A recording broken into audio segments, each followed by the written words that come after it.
the rumor, but actually I think it's confirmed by the current ownership group for the Caps, that they're in talks with the city of Vancouver to build a new stadium on the PNE Fairgrounds, so which is where they used to play at Empire.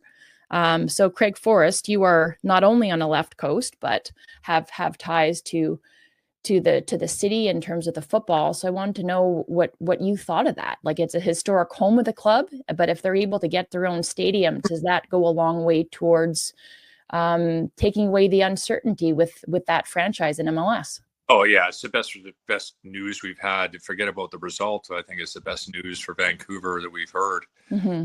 There is a concern that they could lose the club for sure, and with that news that they would build a new stadium on the PNE grounds would be, it's just a dream really for the supporters. Even that temporary stadium that we call games at before they moved into BC Place was a beautiful setup. And well, Craig, it was on the same Craig, ground? You grew up out there. What's the history of where they played and why this is so important, even about bringing it back? I'm going to give you a mini. I want you to give us a mini lecture. Well, I mean, back in the day, the Vancouver Whitecaps, they were at Empire Stadium for years, and it was a good setup. I mean, it was a perfect location, and people loved going to Empire Stadium. Had a track around it, but it was still a great atmosphere there. And then when Major League Soccer came, after they went 86ers, I suppose, were at Swangard Stadium for years. They made a temporary stadium on the footprint of Empire Stadium, which is no longer there. Before moving into BC Place. So this temporary stadium, I don't know what it was, 20,000, 25,000, was just a fantastic football setup. And if they can create something like that, it would be absolutely perfect. A dream for Vancouver and the fans, which deserve it, because they're a team that have been around for an awful long time, and the actual culture of football in this, on this continent is massively. Vancouver Whitecaps have been a part of that, the growth of the game for years, decades, in fact. Yeah. And the accessibility to PNE Stadium, it's all set up and ready to go, basically, if they get approvals, governmental, bureaucratic, all across the board, municipal. It's easy to get to. People love going there, and it's an event. Yeah, I think that the actual location is perfect, and I don't think there's many Vancouver fans would not embrace that location and the new stadium there. Is it near Hastings Park? Is that where the PNE Fairgrounds are? Yep. Okay. I spent a couple of years in Vancouver, like played there lots with the women's national team, but we were basically in residency there from 2006 to 2008 before the Beijing Olympics. So got to know the city quite well. Feel kind of I have a love affair really with it, and I really agree with you is what you're saying. Like the fans, that footballing culture, like it's part of our history in Canada in terms of football, but they're one of the places I think that lead the charge in terms of setting the tone for what a healthy and fun and exciting culture around the sport can be. And I think you saw we talked about a little bit of fatigue, whether it was just being desensitized to all of the matches, or maybe just how tough it was on people's disposable income, even if they wanted to get out and support either the Whitecaps playing in CONCACAF Champions Cup and MLS, or the women's national team playing their first match at BC Place against Argentina. Then they'll be at Starlight Stadium on Tuesday. That's a 7 p.m. kickoff if anybody's going to the island. But I think about 12,000 fans in BC Place for each of those three matches that I mentioned. No, it was, sorry to interrupt. It was 12, 12, and 12-5, 12-5, and then 17 for the Whitecaps. Colorado match. Yeah, the Colorado match. But But it feels empty, which is to finish my point, was like, yeah, absolutely. 12,000 is below the standard if we're just speaking about the women's national team, what they can draw.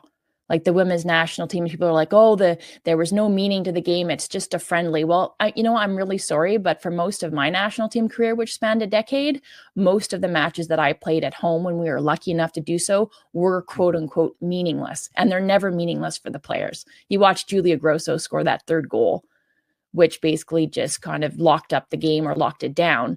She did it in front of 60 family and friends. Like that means something, like even if you're not from there. So I think this team can draw better, but I think the reality is it goes back to our conversation about getting a stadium, and a stadium specific, or a soccer specific stadium at that. It makes a difference to the atmosphere and also how you bring people back for the next time out. Yeah, I'm still concerned just because that fan base, just like in any city in Canada, is pulling from the same pie, right? A lot of the people who Or butter tart. we know, pardon me? Or butter tart. Or butter tart, pulling from the same butter tart as most people in the football zeitgeist know it as. But it's interesting to me. So all of a sudden, these friendlies that the Canadian national women's team or men's team are playing, are they better off going and being treated as something special at a smaller place, like playing in a Winnipeg or playing in a Calgary? Like, can you imagine that match taking place at where we saw the Cavalry Forge, at Spruce Meadows? I'm not saying it's perfect. I'm just saying there's more an event around it, where if you were, and not that they know that, hey, the Vancouver Whitecaps were going to do so well in CONCACAF Champions Cup. But it is like, maybe all of a sudden you have to reconsider some of these choices. Maybe not the easiest, but ones that will have people coming around like it's an event. Because one of the other comments was, when these matches are in the midweek, and just talking about the CONCACAF Champions Cup match, people from the interior can't get there. They can, but it's like this big. It's not like, oh, I'm heading down to Vancouver, to hang out. It's middle of the night. It's an hour and a half commute to get to these places. And you're not going to get people walking up and saying, oh, I'm going to stay till 10:30 Pacific time and driving back and getting home on a Wednesday night at 12 at night. No one's going to do that. Like, it's got to be fan friendly across the board.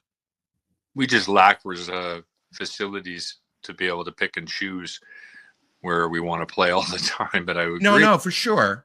Yeah. Yeah. No, I understand that, but it's also more about, do we have to be, and when I'm saying do we, I'm thinking Canada Soccer Federation, a little more mindful about ticket opportunities and market and going, turning these things into events that people are going to remember the rest of their lives, their opportunities, all that kind of thing. So, I mean, it's a tough sell. Yeah, there's a bunch of things that I can weigh in on there. I think that we're starved of that soccer specific infrastructure. So it's either a 5,000 or 6,000 capacity venue that is grass or otherwise, but built for soccer. And again, you have to deal with the challenges of climate, or say you're talking about Cavalry, right? So you're either at Spruce Meadows, and that's around 5, correct? 5 or 6,000. Well, we had it was how many people? 7? There were 7,000. Yeah, 7,000. Okay, 7,000. Yeah, but right around or McMahon. there, Yes, which is or McMahon. Small. I think smallish. If you're talking about national team standards, I would even argue that Cavalry could draw more than that regularly. But it's either that or it's McMahon Stadium. Right. And then, so most of our infrastructure is set up for CFL. Yeah. Right. And then to go back to your point about the marketing, that was a knock, because Casey Stoney in the post-match press conference said, like, we need to do better here, kind of like a challenge to the Canadian soccer fan. But if you're not, again, to lean on this word heavily, you're not in that zeitgeist, you're not plugged into what's happening with the footballing culture or the national team, or whether it's men's or women's. Did you know that match was happening? They didn't. No. So I think that we can be fairly critical of the marketing around these home matches. Like, it should be a celebration, and people should be coming in droves to these matches, as you're saying, like making a trip of it. Coming in from other provinces, coming in from the Pacific Northwest, right? Like across the border and up into Canada to see these athletes perform. So then they'll sell out. I would be surprised if they didn't on Vancouver Island. or at least I hope they do. But I mean, that's also, and I mentioned I was going to cover a whole bunch of bases, but like with Quebec City being the next stop for CPL's kind of tour, you know, where they had success last year in Kelowna, this year at the end of May, they're going to be doing it in Quebec City. They're going to be at PEPS, which is again like a gridiron football stadium. That's at Laval. Is that Laval? Yes, okay. In Quebec City. And there's very nice field though. It is, but again, track around it. It's for gridiron football, not for soccer. You know, it's got the football lines on the pitch, and it's fine. But there are rumors about an 8,000 capacity stadium that might be in the works. So those are the types of stadiums that we need. Like Stade Saputo, just under 20K, grass field. There's nothing like that across the country, right? Yeah, I thought you were going to say grass fed. No, grass field, but like around 20K or between 10 and 20, and like a well-maintained, high-quality pitch, international standards. We have one.